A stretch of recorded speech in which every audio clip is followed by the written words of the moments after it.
Mendel ने inheritance पे जो काम किए, उनको जो रिजल्ट्स मिला था और ऑब्जर्वेशंस मिला था, उन्होंने 1865 ईयर में वो सारे पब्लिश किए। पर 1900 ईयर तक ये सारे उनके जो रिजल्ट्स मिले थे वो दुनिया के सामने नहीं पहुंच पाया। इनके पीछे रीजंस क्या थे? पर सबसे पहला जो रीजन था वो है कम्युनिकेशन। उस टाइम पे एक बहुत बड़ा प्रॉब्लम था और पेपर्स जो हुआ करते थे उनको पब्लिश करना भी एक बहुत बड़ा प्रॉब्लम था। मेंडल के जो फैक्टर्स और जीन्स के बारे में कॉन्सेप्ट था, जहां पे उन्होंने कहा था कि पेरेंट्स से ऑफस्प्रिंग्स तक जो कैरेक्टर्स पास ऑन होता है उसके पीछे फैक्टर्स ही रिस्पॉन्सिबल है। ये फैक्टर एक नया कॉन्सेप्ट था, इनको बाकी साइंटिस्ट लोगों ने एक्सेप्ट नहीं किए। मेंडल ने सबसे पहले मैथमेटिक्स यूज करके बायोलॉजी के प्रॉब्लम सॉल्व करने की कोशिश की। अब मैथमेटिक्स यूज करके बायोलॉजी के प्रॉब्लम सॉल्व करना ये एक बहुत नया कॉन्सेप्ट था, तो बाकी साइंटिस्ट और दुनिया ने उनके कॉन्सेप्ट एक्सेप्ट नहीं किए। और मेंडल ने जो फैक्टर्स के बारे में कहा था उनके पीछे जो प्रॉपर एविडेंस था उन्होंने प्रूफ नहीं कर पाए वो सारे फैक्टर्स। और मेंडल ने ये भी नहीं कह पाए कि फैक्टर्स एक्चुअली किससे बने होते। लेटर ऑन बाद में 1900 ईयर में 3 साइंटिस्ट नेम्ड डिवराइस, कॉरेंस और वॉन शर्माक, इन 3 साइंटिस्ट ने मेंडल के काम फिर से रीडिस्कवर किए और उन सब को पब्लिश किए। इसी वजह से अभी हम मेंडल के सारे लॉज अभी हम तक पहुंच पाया।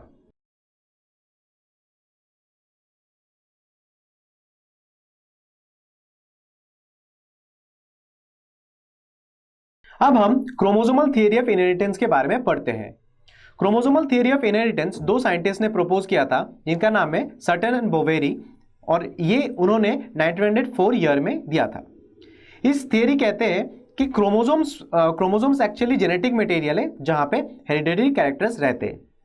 क्रोमोसोमल थियरी कहते हैं कि गैमेट्स जो है इनमें सारे हेरिडिटरी कैरेक्टर्स रहता है। गैमेट्स के जो न्यूक्लियस होते हैं इन पे जो क्रोमोसोम्स है इनमें सारे हेरिडिटरी कैरेक्टर्स होते हैं। क्रोमोसोम्स जो है ये हमेशा पेयर्स में रहते हैं, सोमैटिक या तो डिप्लॉयड सेल्स में। गैमेट बनने के टाइम होमोलोगस क्रोमोसोम जो रहता है वो पहले पेयर अप होता है, उसके बाद वो सेग्रीगेट या तो सेपरेट हो जाता है इंडिपेंडेंटली मायोसिस के टाइम। अब जब फर्टिलाइजेशन होता है स्पर्म्स और एग एक साथ यूनाइट करता है और उसके बाद वो डिप्लॉयड नंबर ऑफ क्रोमोसोम्स जो पहले था इनको रिस्टोर कर देता है। अब हम क्रोमोसोम्स के बारे में पढ़ने वाले हैं। क्रोमोसोम्स कुछ फिलामेंटो स्ट्रक्चर्स होते हैं जो एक्चुअली न्यूक्लियस के अंदर मिलते हैं। ये क्रोमोसोम्स सिर्फ एक माइक्रोस्कोप के थ्रू हम सेल डिवीजन के टाइम ही देख सकते हैं। अदर देन सेल डिवीजन के टाइम हम क्रोमोसोम्स को नॉर्मली देख नहीं पाते हैं।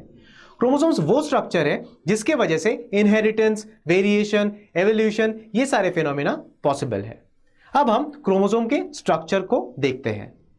ये जो एक स्ट्रक्चर है ये यूजुअली सेल डिवीजन के टाइम एक क्रोमोसोमल स्ट्रक्चर है जो सेल डिवीजन के टाइम दिखता है। इस स्ट्रक्चर को अगर हम स्प्लिट करें हमें 2 ऐसे स्ट्रक्चर्स मिलेंगे और हर एक स्ट्रक्चर को हम सिस्टर क्रोमैटिड्स कहते हैं। अब हम एक सिस्टर क्रोमैटिड को आगे जाके देखते हैं उनके और क्या क्या स्ट्रक्चर्स होते हैं इस सिस्टर क्रोमैटिड में। इस सिस्टर क्रोमैटिड में कुछ सब क्रोमैटिड्स रहते हैं जिनको हम क्रोमोनेमाटा कहते हैं। ये दो जो सिस्टर क्रोमैटिड्स हैं ये एक कंस्ट्रिक्शन पॉइंट होता है जहां पे ये 2 सिस्टर क्रोमैटिड्स को पकड़ के रखता है। इस कंस्ट्रिक्शन पॉइंट को हम सेंट्रोमियर कहते हैं और सेंट्रोमियर को हम प्राइमरी कंस्ट्रिक्शन भी कहते हैं। प्राइमरी कंस्ट्रिक्शन छोड़ के और भी कुछ कंस्ट्रिक्शन रीजन होते हैं एक सिस्टर क्रोमैटिड में जिसे हम सेकेंडरी कंस्ट्रिक्शन कहते हैं। इस स्ट्रक्चर में कुछ ऐसे सेकेंडरी कंस्ट्रिक्शंस है जो एक्चुअली बहुत शॉर्ट होते हैं और इस स्ट्रक्चर के एकदम एंड पे रहता है और जिसके वजह से न्यूक्लियोलस फॉर्मेशन में हेल्प करते हैं। ये सारे स्ट्रक्चर्स को हम सैटेलाइट कहते हैं। हर एक सिस्टर क्रोमैटिड में उसके जो टिप होते हैं, टिप में एक रीजन रहता है जिनको हम टीलोमियर कहते हैं। सो आई होप आप एक क्रोमोसोम के जो सब स्ट्रक्चर्स होते हैं इन स्ट्रक्चर्स के बारे में क्लियर हो।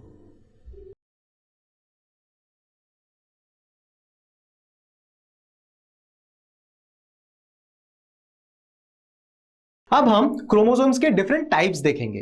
क्रोमोसोम्स को 4 टाइप्स में डिवाइड किया गया based on the position of centromere, यानी कि सेंट्रोमियर किस पोजीशन पे है इसके ऊपर बेस करके हमने 4 टाइप्स में डिवाइड किए। जो पहला टाइप है वो है मेट्रासेंट्रिक। मेट्रासेंट्रिक में सेंट्रोमियर जो है वो एकदम मिड पोजीशन पे रहता है और जो 2 आर्म्स होते हैं वो ऑलमोस्ट सेम लेंथ का होता है। सो इसका जो शेप है ये एक वी शेप्ड स्ट्रक्चर देता है। जो सेकेंड टाइप है वो है सबमेटासेंट्रिक। सब मेटासेंट्रिक में जो सेंट्रोमियर होता है वो सेंटर से थोड़ा सा दूर रहता है और इसके वजह से एक आर्म जो है वो थोड़ा शॉर्ट होता है और जो अलग दूसरा आर्म है वो थोड़ा लंबा होता है। सो इसका जो शेप आता है वो एक एल शेप स्ट्रक्चर देता है। जो थर्ड टाइप है उसे हम एक्रोसेंट्रिक कहते हैं। एक्रोसेंट्रिक में जो सेंट्रोमियर है वो थोड़ा एंड के तरफ रहता है पर टिप पे नहीं रहता है। सो इसमें एक आर्म जो होता है वो बहुत छोटा होता है और एक आर्म बहुत लंबा होता है। सो ये जो शेप देता है ये एक जे शेप स्ट्रक्चर देता है। और जो लास्ट टाइप है उसको हम टेरोसेंट्रिक कहते हैं। इसमें जो सेंट्रोमियर है वो एकदम टिप पे रहता है और सिर्फ एक ही आर्म दिखता है हमें। सो इसका जो स्ट्रक्चर है एक रॉड शेप स्ट्रक्चर देता है। सो आई होप आप क्लियर हो कि सेंट्रोमियर के पोजीशन के ऊपर बेस करके हम कैसे 4 टाइप्स में डिवाइड कर सकते हैं एक क्रोमोसोम को।